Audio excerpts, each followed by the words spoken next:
अस्सलाम वालेकुम my YouTube family. उम्मीद है कि आप सब खैरियत से होंगे। आज हम मिड टर्म की तैयारी करेंगे MGT 301 की, जो क्विज शॉर्ट और लॉन्ग बेस होंगी। चलिए आज की वीडियो स्टार्ट करते हैं। पहले मैंने बताया मार्केटिंग जो इमर्ज हुआ है वर्ड, वो हुआ है वर्ड मार्केटिंग से इमर्ज हुआ है। इसको हम यूज़ कर सकते हैं एज अ नाउन भी एज अ वर्ब भी। Marketing is use bone term यानी कि नाउन और एज अ वर्ब। अगर हम इसको नाउन की तरीके से यूज़ करें, अगर इसे नाउन लेते हैं तो मार्केट का मतलब क्या है? एक प्लेस, एक प्रोसेस और थिंग। मार्केटिंग का मतलब क्या होगा अगर हम नाउन के तरीके यूज़ करेंगे तो प्लेस, थिंग या प्रोसेस। अगर हम इसको वर्ब के तरीके से यूज़ करें, वर्ब में लेकर यूज़ करें, तो इसका मतलब है we take something from it customer, कि हम कुछ भी लें से कस्टमर से लें तो हमारा क्या होगा? वर्ब होगा। तो ये लिखा हुआ marketing is mean to bring something to it customer. आगे हम मार्केटिंग क्या होता है? Marketing is a process by which company create value from customer and build strong relationship in order to capture value from customer in return.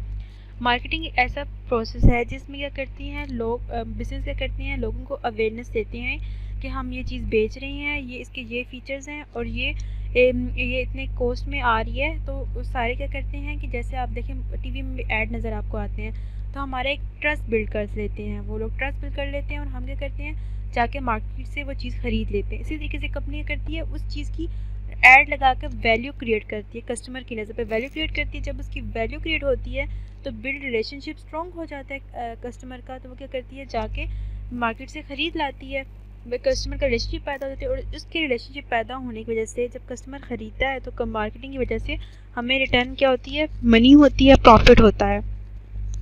उसके बाद है marketing में जो 3 टर्म्स हैं वो बहुत इंपॉर्टेंट हैं, नीड, डिमांड, वांट। मोस्टली लोग क्या करते हैं इन तीनों टर्म को एक साथ ले लेते हैं। नीड का मतलब होता है need is a state of felt deprivation, यानी कि किसी भी चीज़ की किल्लत होना। यानी for example whenever you feel there is some gap, अगर हम कोई चीज़ का सम गैप फील करते हैं तो क्या होगी? किल्लत होगी। उसको हमने फुलफ़िल करना है।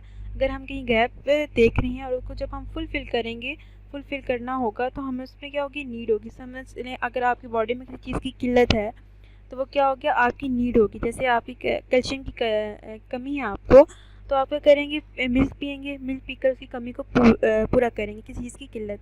तो आगे नीड जो होती है वो फिज़िकल भी हो सकती है और नीड जो होती है वो पर्सनल भी हो सकती है, सोशल भी हो सकती है। ये भी एमसीक्यू के जैसे पूछा जा सकता है आपसे, जो नीड है वो किस बेस पे होती है?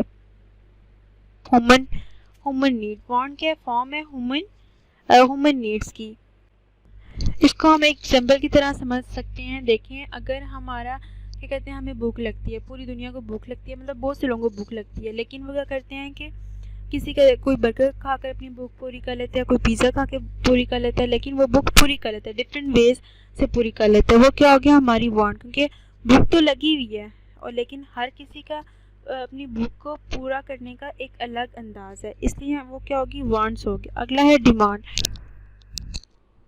डिमांड में आ जाते हैं। डिमांड, हमारी डिमांड क्या है? Demand are human wants are block by the buying power. उनके डिमांड यानी कि हमारी पावर, वांट्स भी होनी चाहिए कि हम ये चीज़ ख़रीदें और हमारी पावर भी होनी चाहिए कि हम वो चीज़ ख़रीद सकें।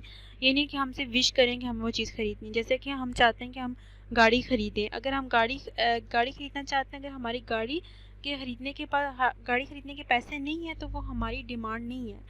और डिमांड भी हम ये नहीं देखेंगे कि क्या चीज़ अच्छी है, क्या चीज़ बुरी है। अगर हमारी किसी भी चीज़ की डिमांड है, चाहे वो जैसी भी हो, उसको हम पूरा करने की एबिलिटी रखते हैं, इट मीन्स कि वो हमारी डिमांड है। अगली टर्म हमारे पास आ जाती है एक्सचेंज। एक्सचेंज का मतलब होता है इस act of obtaining a desired object. For example हम जाते हैं सुबह, ठीक है, सुबह जाते हैं, इसमें जो एग्जांपल लगती है, सुबह हम जाते हैं बेकरी में जाकर हम कहते हैं कि हमें एग चाहिए। वो एग हमसे लेते हैं, उसके बदले में हमें क्या देते हैं कि पैसे दे देते हैं। तो ये क्या हो रहा है? एक्सचेंज हो रहा है। एग के बदले हम पैसे एक्सचेंज कर रहे हैं, तो ये क्या हो गया? एक्सचेंज। एक्सचेंज की दूसरी टर्म भी यूज होती है ट्रांजैक्शन। ट्रांजैक्शन का मतलब भी होता है लेन देन करना। Transaction is the activity which good service और money is pass from account to account, यानी कि एक दूसरे से लेना, एक्सचेंज करना, ये टर्म दोनों एक सेम ही है। अगला है marketing offer. Marketing offer is a combination of product, service, information offered to the marketing to satisfy the need and want. Marketing offer ऐसा कम्बिनेशन है प्रोडक्ट सर्विस का जो हम मार्केटिंग में कस्टमर को ऑफर करते हैं और उनको सेटिस्फाई करते हैं, उसकी जो नीड है वो पूरी करते हैं, जो उनकी विश है सब कुछ पूरी करते हैं, पूरी हो जाती है। यानी कि अगर ऐसी कोई चीज़ जो कस्टमर की ऐसी कोई चीज़ जो कस्टमर की वांट्स और नीड को पूरा करे, उसको सेटिस्फाई करे, तो वो क्या होगा, मार्केटिंग ऑफरिंग होगा, मार्केटिंग मिक्स। मार्केटिंग मिक्स जो है कम्बिनेशन है 4P का, प्रोडक्ट, प्राइस एंड प्रमोशन का। ठीक है, इसी तरीके से 4P है कस्टमर की तरफ से, customer solution, customer cost, convenience and communication. ये चार क्या है कस्टमर की। अब हमने क्या करना है, जो प्रोडक्ट है इसमें क्या लिखा है, जो प्रोडक्ट है हम प्रोडक्ट ऐसे हमने बनाने के जो कस्टमर के सोल्यूशन कर सके। ऐसा ना हो कि हम प्रोडक्ट बना लें जो कस्टमर को किसी काम की हो ही ना, तो फिर उसको हमारी प्रोडक्ट बनाने का फ़ायदा नहीं है। जो कस्टमर के सोल्यूशन को कस्टमर सोल्यूशन कर सके। उसके बाद हमारे पास है प्राइस ऐसी होनी चाहिए जो कस्टमर से परचेज़ कर सके, ना ही इतनी महंगी होनी चाहिए कि कस्टमर से परचेज़ ही ना कर सके, उसके अकॉर्डिंग होनी चाहिए।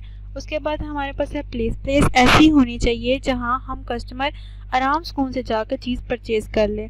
उसके बाद है प्रमोशन ऐसी करनी चाहिए कि 2 वे कम्युनिकेशन हो कस्टमर के साथ। ये मार्केटिंग के लिए बहुत इंपॉर्टेंट, और ये जो 4 या 5 पॉइंट्स हैं ये पेपर के पॉइंट ऑफ व्यू से इम्पोर्टेंट है। इसमें आ सकता है मार्केटिंग मिक्स। इसको आप इस डायग्राम से याद कर सकती हैं कि हमारी जो 4P हैं वो ये हैं, product, price, place and promotion, और 4C के हैं, customer solution, customer cost, convenience and communication. जो प्रोडक्ट है वो किसका सोल्यूशन प्रोडक्ट हमें प्रोवाइड करनी चाहिए वहाँ जहाँ ऐसी प्रोडक्ट नहीं जो कस्टमर सोल्यूशन करे। प्राइस ऐसी होनी जो कस्टमर कॉस्ट के मुताबिक हो। प्लेस ऐसी होनी चाहिए जिसमें वो आराम से ख़रीद सके, और प्रमोशन ऐसी होनी जिसमें 2 वे कम्युनिकेशन हो सके। उसके बाद हमारे पास है मुख्तलिफ़ किस्म की डिमांड की टाइप्स आती हैं। पहले है नेगेटिव डिमांड। नेगेटिव डिमांड ऐसी डिमांड होती है जिसका हमारा जो माइंड सेट होता है वो नेगेटिव हो। जैसे इन्होंने यहाँ एग्जांपल दी है कि फ्रोज़न गुड जो है हेल्थ के लिए अच्छी नहीं होती, तो माइंड सेट हमारा बना हुआ है, तो ये क्या नेगेटिव डिमांड है। और हमें इसके सोल्यूशन के लिए क्या करना है, हमने क्या करना है, इनकी जो माइंड सेट है, यानी आपसे पूछे नेगेटिव डिमांड क्या है और उसका क्या सोल्यूशन हो सकता है, तो हमने क्या करना है, लोगों का माइंड सेट स्ट्रेटजी चेंज करनी, लोगों को ऐसे एड्स दिखाने हैं, ऐसी मार्केटिंग करनी है कि लोगों का माइंड सेट चेंज हो और वो फ्रोज़न गुड को परचेज़ कर सकें। उसके बाद है no demand. No demand basically वो होती है जब बिज़नेस नया नया स्टार्ट होता है, तो क्या करते हैं उसमें कोई उसके कस्टमर नहीं होते, तो उसके बाद उधर कोई नो डिमांड होती है, मतलब डिमांड नहीं होती, तो कस्टमर नहीं होते, इसलिए कस्टमर उनको चाहिए कि वो ऐसी मार्केटिंग करें, ऐसी क्रिएटिविटी वर्क करें, ऐसी यूनिक प्रोडक्ट बनाएं कि लोगों उनकी डिमांड जो है बढ़ जाए। लेटर डिमांड वो होती है जो छुपी हुई डिमांड होती है, is dealing a product with people any demand but right now the demand is hidden note। For example एक इंश्योरेंस कंपनी है, जब वो इंट्रोड्यूस करवाएंगे, अब हर कोई तो नहीं बताता ना कि मैंने इंश्योरेंस करवानी है, ठीक है। अगर आप उनको बारे में फीचर्स देंगे, सब बताएंगे, ये आपके एडवांटेजेस है, ये आपके बेनिफिट्स हैं, तो वो क्या करेंगे, लोग जिस डिमांड पर उसको इंश्योरेंस करवा लेंगे, इसलिए कि क्या हिडन डिमांड। डिक्लाइन डिमांड क्या होती है, जो डिक्लाइन का मतलब होता है रिड्यूस होना है, ऐसी डिमांड जो रिड्यूस हो जाए, कम हो जाए। Due to any reason the demand of the product start declining, ऐसे कोई भी रीज़न हो जाए जिससे डिमांड कम हो जाए, जैसे कि सीज़न जब होता है तो कुछ चीज़ों की डिमांड कम हो जाती है। इसी तरीके से फुल रेगुलर डिमांड ऐसी डिमांड है जो इक्वल होती है प्रोडक्शन कैपेसिटी की, यानी कि जितनी हमने चीज़ें बनाई हैं उतनी हमारी क्या हो जाए, वो सेल भी हो जाए, उनकी डिमांड भी हो। उसके बाद है इनरेगुलर डिमांड, इसका ऑपोजिट है इनरेगुलर डिमांड का। Irregular demand is when of company product change at different time, यानी कि ऐसी डिमांड जो टाइम के साथ चेंज हो जाए, मतलब सम सीज़न में हाई हो जाए, सम सीज़न में क्या हो जाए, कम हो जाए, वो इनरेगुलर डिमांड। जैसे कि हम लोग गर्मियाँ आती हैं, एयर कंडीशनर की और ये सारी चीज़ें उनकी होती है, वैल्यू बढ़ जाती है। जैसे कि अब ईद आ रही है तो डीप फ्रीज़र की जो वैल्यू है वो काफ़ी ज़्यादा लोग ख़रीद रहे हैं गोश्त स्टोर करने के लिए। इसी तरीके से जो सीज़न ख़त्म होगा तो क्या उसकी वैल्यू डिक्रीज़ हो जाएगी। उसके बाद है अवर इतिहास उसके बाद demand of company product exceed the product. अव्वल का मतलब क्या होता है ज़्यादा। उनके डिमांड ऑफ अ कंपनी जो है वो डिमांड ऑफ कंपनी की जो प्रोडक्ट है वो एक्सीड कर जाए प्रोडक्शन से, तो उससे क्या हम कहेंगे अवेलिंग डिमांड। उसके बाद हमारे पास है अनहोलसम डिमांड। ये क्या है, जो डिमांड ऐसी जो अनहेल्दी प्रोडक्ट हो, मतलब सिगरेट हो गया, ड्रग्स होगी, जो भी हो गया वो क्या है हमारी अनहोलसम डिमांड। उसके बाद हमारे पास प्रोडक्ट का कॉन्सेप्ट आता है। प्रोडक्शन का कॉन्सेप्ट क्या आता है, प्रोडक्शन मीन कि हम कोई भी चीज़ पैदा कर लेते हैं, रिसोर्सेज लगाते हैं, प्रोडक्शन वो हमारी प्रोडक्शन में आता है। सेलिंग का कॉन्सेप्ट सबको तकरीबन इसका कॉन्सेप्ट है। मार्केटिंग कॉन्सेप्ट क्या है, मार्केटिंग कॉन्सेप्ट मैं आपको पीछे बता चुकी हूँ कि एक वैल्यू क्रिएट की जाती है कस्टमर की, उसमें क्या करते हैं वो बिल्ड रिलेशन हो जाता है उनका, और फिर उसके बाद हमारी जो मार्केटिंग बिजनेस की वो चीज़ें सेल होनी शुरू हो जाती हैं। आगे हमारे पास आता है customer life time value is the value of time stream of purchase that the customer would make over the life time. इस पर इन्होंने हमें ये बताया हुआ है कि जैसे कि लड़की है वो क्या कहती है एक लिपस्टिक परचेज़ करती है, जिस लिपस्टिक की वैल्यू कितनी है 500 वैल्यू है। उसके बाद वो 1 ईयर में यानी कि वो 12 लिपस्टिक यूज़ कर रही है, 12 लिपस्टिक यूज़ कर रही है, इसकी जो प्राइस होगी वो 6000 होगी। 10 साल तक वो क्या कहती है उसके साथ कस्टमर का रिलेशन रहता है, और 10 साल पे वो क्या करती है कि 10 साल तक परचेज़ करते हैं। क्या हम इसको 10 से मल्टीप्लाई करें तो 60,000, यानी कि वो क्या कहते हैं लिपस्टिक कंपनी क्या अर्न कर रही है 60,000 जो अर्न कर रही है वो क्या है लाइफ टाइम वैल्यू है। 10 साल तक उसकी कंटिन्यूसली उसका बिल्ड रिलेशन है कंपनी के साथ। उसके बाद एक कस्टमर अगर इसको लूज़ कर देता है, मतलब अगर बिज़नेस को लूज़ कर देता है उसको क्या 60,000 का लॉस हो जाता है। कस्टमर शेयर वो होता है जब एक ही ब्रांड की चीज़ों को क्या ख़रीदना शुरू कर दें कस्टमर। फॉर एग्जांपल कुछ ऐसे होते हैं जैसे ब्रांड होते हैं, हमें उन्हें पता होता है कि ये इसकी चीज़ अच्छी है, तो हम क्या करते हैं नई चीज़ भी हमें कुछ चीज़ इस्तेमाल करनी होगी तो हम भी उसी ब्रांड की खरीदेंगे, क्योंकि हमारा एक ट्रस्ट बिल्ड हो गया कि हमने उसी ब्रांड की चीज़ें खरीदनी है। इसको तो वो क्या होगा शेयर ऑफ कस्टमर हो गया। और आगे है customer equity is the total combined customer life time value of the company and company customer. उसके बाद हमारे पास कस्टमर मार्केटिंग करने की मुख्तलिफ वो चीज़ें हैं। ये दो तो इतनी खास इंपॉर्टेंट नहीं है। डिजिटल एंड सोशल मार्केटिंग बहुत इंपॉर्टेंट है, ये आपकी उस पर भी आया था, असाइनमेंट में भी आया था। डिजिटल मार्केटिंग यानी कि आजकल के सारा जो सिस्टम चल रहा है थ्रू इंटरनेट चल रही है।